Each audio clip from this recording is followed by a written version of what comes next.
Hello అండి. అందరూ ఎలా ఉన్నారు? బాగున్నారా? మేమందరం బాగున్నాం. ఈరోజు గార్డెన్ బెడ్ ఎలా తయారు చేస్తానో చూడండి. చాలా హెల్తీ గార్డెన్ బెడ్, మొక్కలకు చాలా మంచిది. ఇది చాలా బాగుంటుంది. ఆఖరి వరకు చూడండి, మీకే తెలుస్తుంది నేను ఏమేమి వాడతాను గార్డెన్ బెడ్కి అనేది. ముందు ఇది స్టార్ట్ చేసే ముందు నేను థ్యాంక్ యూ చెప్పాలి. ఎవరికంటే ఆస్ట్రేలియాలో తెలుగు అబ్బాయికి, చైతన్య గారికి. జస్ట్ మీరు పెరుగు తయారు చేసే షార్ట్లో జస్ట్ మా ఛానల్ పేరు మెన్షన్ చేశారు, నా పేరు మెన్షన్ చేశారు. మీ యొక్క రిఫరెన్స్ వల్ల నాకు 40 సబ్స్క్రైబర్స్ మా ఛానల్కి వచ్చారు. థ్యాంక్ యూ సో మచ్ అండి. జస్ట్ మీ రిఫరెన్స్ చాలా హెల్ప్ చేసింది. అదే 40 సబ్స్క్రైబర్స్కి నేను 6 months వెయిట్ చేయాలి, లేదంటే 1 year వెయిట్ చేయాలి. Thank you so much. Okay, ఇప్పుడు నేను టాపిక్లోకి వస్తాను. ఇది గార్డెన్ బెడ్, మా గార్డెన్ బెడ్. ఇది చాలా బాగుంటుంది. ఇది షీట్ అనమాట, స్టీల్ వన్, రేకులది. ఇది చాలా బాగుంటుంది అనమాట. ఇదైతే చెక్కల కంటే ఇది బెస్ట్. ఓకే, ఇప్పుడు గార్డెన్ బెడ్లో ఏదైనా వీడ్ ఉంటే మొత్తం రిమూవ్ చేసేయండి. మొత్తం గార్డెన్ బెడ్లో రిమూవ్ చేసేస్తే ఏమవుతుందంటే హెల్తీగా ఉంటుందన్నమాట. అదర్వైజ్ ఈ వీడ్స్ ఉన్నప్పుడు మనం ఏం చేసినా కూడా లాభం లేదు. ఈ బ్యాగ్ ఏంటని చూస్తున్నారు కదా, ఇది కంపోస్టబుల్ బ్యాగ్. మా దగ్గర ఇప్పుడు ప్లాస్టిక్ అంతా బ్యాన్ అయిపోయింది కదా, ఇది మనం కంపోస్ట్ చేసేయచ్చు అన్నమాట. ఇది చూసారు ఎలా అయిందో, ఇదంతా కంపోస్ట్ అయిపోద్ది. అందువల్ల ఇక్కడ వేసాం అనమాట. ఇది హోమ్ మేడ్ కంపోస్ట్తో పాటు ఇక్కడ పడేస్తే ఇది ఇలా వచ్చింది. దీని గురించి ఏం వరి అయ్యే పని లేదు. ఇదంతా వీడు ఉంది కదా, వీడు మొత్తం తీసేసేయండి. ఇంట్లో వాడే అన్నీ తెచ్చి నేను ఇక్కడ వేస్తూ ఉంటా. ఇదిగో చూసారే, ఎగ్ ట్రే, ఇవన్నీ కూడా హోమ్ కంపోస్ట్లో అన్నీ ఇక్కడ ఉంటాయి. ఇక ఉల్లిపాయ పొట్టు, ఇవన్నీ, ఇదిగో ఎగ్, ఇవన్నీ ఇక్కడ వేస్తూ ఉంటాం. అయితే ఇప్పుడు నేను గార్డెన్ బెడ్ ఎలా చేయాలో నేను చూపిస్తాను, ఎలా చేస్తాను నేను అనేది మాది. మీరు కూడా ఫాలో అవ్వండి. మంచి హెల్తీగా ప్లాంట్స్ గ్రో అవుతాయి. మీరు వెజిటబుల్స్ వేస్తే వెజిటబుల్స్ బాగా గ్రో అవుతాయి. ఇందులో చాలా బాగుంటుంది. ఇది కాస్త ఇప్పుడు వర్షాలు పడ్డాయి కదా, కాస్త వీడు వచ్చేసింది అంతే. కాస్త వీడంతా చేసేసి ఇక్కడ జస్ట్ పీస్ చూపిస్తున్నాను నేను మీకు, లిటిల్ బిట్ ఐడియా గురించి. వీడు మొత్తం తీసేయాలి. ఇక్కడ మళ్ళీ ఏంటో తోటకూర కూడా వస్తుంది అనమాట పక్కకి. ఆ తోటకూరని అయితే డిస్టర్బ్ చేయను ఇప్పుడు, ఎందుకంటే ఏదన్నా వస్తే మనం కూర వండుకోవచ్చు. ఇది చికెన్ బోన్స్ కూడా కనిపిస్తుంది. చికెన్ తిన్నా చికెన్ వేసేస్తా. చూసారా, కంపోస్ట్ అయిపోయింది. అది కూడా చికెన్ బోన్స్ కూడా వేసేయచ్చు ఇలా. ఇది చూసారా, కంపోస్ట్. ఇది అవ్వలేదు, ఇది అవుతూ ఉంది.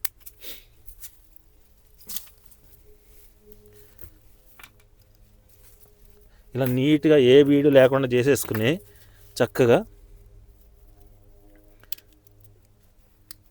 అంత ఆల్రెడీ హోమ్ మేడ్ కంపోస్ట్ చేసాం అనమాట ఈ సాయిల్లో. ఇప్పుడు గార్డెన్ బెడ్ ఇది సెప్టెంబర్కి తయారు చేస్తున్నాను, ఇప్పుడు కాదు ఇది. ఇప్పుడు మాకు చలికాలం కదా, ఇప్పుడు ఏం అవసరం లేదు. సెప్టెంబర్ గురించి రెడీ చేస్తున్నా. దీన్ని చక్కగా రెడీ చేసుకుంటే అప్పుడు ప్లాంట్స్ చక్కగా పెట్టుకోవచ్చు నేను. అన్నీ కూడా మాది ఎర్త్వామ్స్ లిక్విడ్. ఇది very very healthy food for plants అనమాట. చాలా బాగుంటుంది. మీరు ఎవరైనా కనుక కొత్తలో మా ఛానల్ చూస్తూ ఉంటే మీకు కావాలంటే కామెంట్లో పెట్టండి, ఒక బాటిల్ ఇస్తా ఈచ్ సబ్స్క్రైబర్కి. ఇది చాలా ఎక్స్పెన్సివ్ కూడా, $20 ఉంటుంది ఈచ్ మనం బయట కొనాలంటే. ఇది నేను మొక్కలకు వాడతాను అనమాట. ఇది ఉంది చూసారా, ఇది కూడా అంతే. ఇది గ్రీన్ లిక్విడ్. ఏమైంది, అవకాడో ట్రీ ఫుల్గా ట్రిమ్ చేసినప్పుడు ఆకులన్నీ కూడా ఎండబెట్టేసి అంత చిన్న చిన్న పీసులు చేసేసి నేను కంపోస్ట్ కింద దీని కింద చేశాను, లిక్విడ్ కింద. ఆ లిక్విడ్ ఇది చూసారు. ఇది మిల్క్ బాటిల్స్. నేను ఇవన్నీ మిల్క్ బాటిల్స్ నేను ఈ విధంగా వాడుతున్నాను అనమాట. నా అవసరం తీరాక ఏంటంటే ఇదంతా వాష్ చేసేసి మళ్ళీ నీట్గా వాష్ చేసి మళ్ళీ రీసైకిల్ చేసేస్తాను అనమాట. రీసైకిల్ అవుతాయి. షీప్ మాన్యూర్ చక్కగా వేసేయండి ఇలా. ఒక లేయర్ ఆఫ్ షీప్ మాన్యూర్ వేసేస్తే ఫుల్గా దీన్ని ఫుల్గా స్ప్రెడ్ చేయండి ఇలా నీట్గా. కొద్దిగా ఎక్కువైనా తక్కువైనా ఏం కాదు. ఇది దీనికి పక్క మెజర్మెంట్ అంటే ఏం లేదు. చక్కగా ఇలా ఒక లేయర్ వేసేయండి.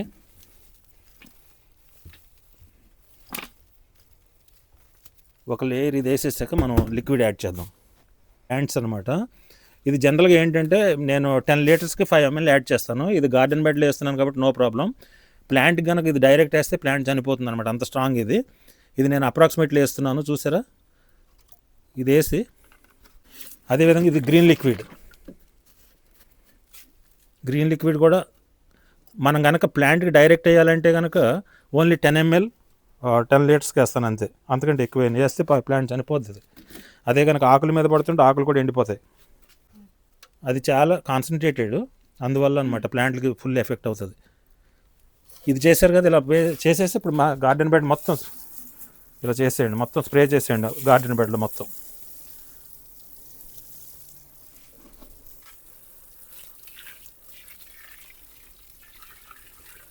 కావాలంటే ఇది గార్డెన్ బెడ్ కూడా రెడీ అయిపోద్ది, ఇది స్టక్ అవుతుంది అనమాట, ఎందుకంటే అందులో థిక్గా ఉంది కదా లిక్విడ్. ఇది కావాలంటే మళ్ళీ ఒక 15-20 డేస్ కూడా రెడీ అవుద్ది, కానీ నేను నెక్స్ట్ సీజన్కి రెడీ చేస్తున్నా దీన్ని.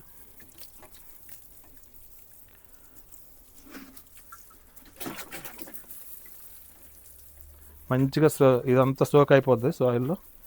ఇంత తొందరగా ఎందుకు చేస్తున్నానంటే చక్కగా ఇది న్యూట్రియంట్స్ బాగా అబ్జర్వ్ అవుతుంది సాయిల్లో, అంతేకాకుండా ఎర్త్ వార్మ్స్ కూడా బాగా డెవలప్ అవుతాయి ఇందులో. అందువల్ల సాయిల్ చాలా ఫెర్టైల్ అయిపోతుంది అనమాట. ఫెర్టైల్ అయ్యి మనం ఏ ప్లాంట్ వేసినా కూడా హెల్తీగా గ్రో అవుద్ది.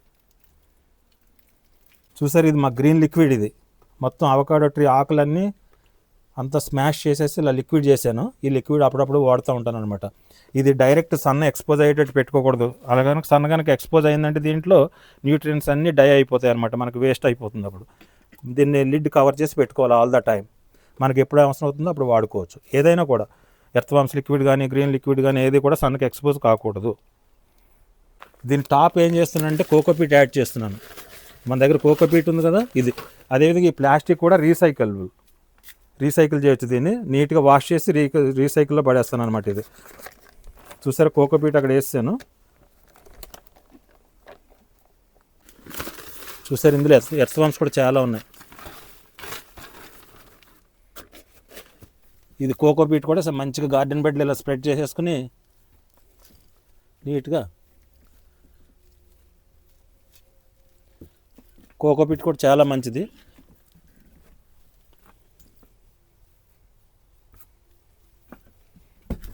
ఇది చూసారా, ఇప్పుడు ఏంటంటే సన్ ఎక్కువ లేదు, ఇలా వదలొచ్చు. కానీ నేనేం చేస్తానంటే మీ దగ్గర ఇలా ఇటువంటి షీట్ కనుక ఉంటే షీట్ కవర్ చేయండి దానిపైన. నేను కానీ ఇప్పుడు కార్డ్బోర్డులు పెడుతున్నాను నేను, ఎందుకంటే కార్డ్బోర్డులు పెడితే అందులో గ్రో అవుతాయి అనమాట మంచిగా నీట్గా ఎర్త్ వార్మ్స్ అయ్యి. అదేవిధంగా ఆ సన్ గురించి సన్నకి ఎఫెక్ట్ అయ్యి ఆ న్యూట్రియంట్స్ కూడా డై అయిపోకుండా నీట్గా ఉంటుంది. నేను ఈ కార్డ్బోర్డ్ షీట్ వేస్తున్నాను. షీట్ వేస్తే ఏమవుతుందంటే ఎర్త్ వార్మ్స్ మంచిగా గ్రో అయ్యి అండర్నీత్ గ్రో అయ్యి నీట్గా నేలను ఫుల్గా గుల్లగా చేసి సారవంతంగా పెడతాయి అనమాట. ఇప్పుడు ఇది షీట్ వేసాను కదా, ఈ షీట్ కూడా మనకి ఏమవుతుందంటే కపుల్ ఆఫ్ మంత్స్ టైంలో ఇది కూడా కంపోస్ట్ అయిపోతుంది అనమాట. ఇక్కడ ఇందులోనే మనం మళ్ళీ ప్లాంటేషన్ చేసేసుకోవచ్చు. ఇదిగో చూసారు, ఈ గార్డెన్ బెడ్ ఇంత ముందు ఇక్కడ నేను కంపోస్ట్ లిక్విడ్ అన్నీ వేసాను అనమాట. అందుకే ఇంత మంచిగా వస్తుంది ఈ పొటాటో ప్లాంట్. చూసారు, మంచి ఫుల్ హెల్తీగా ఉంది, ఇలా బాగా వస్తుంది అనమాట. ఆ గార్డెన్ బెడ్లో మనం ఏది వేసుకున్నా కూడా ఇంత గ్రీన్గా మంచిగా గ్రో అవుతాయి అనమాట. Thank you for watching. Please like and subscribe. Thank you.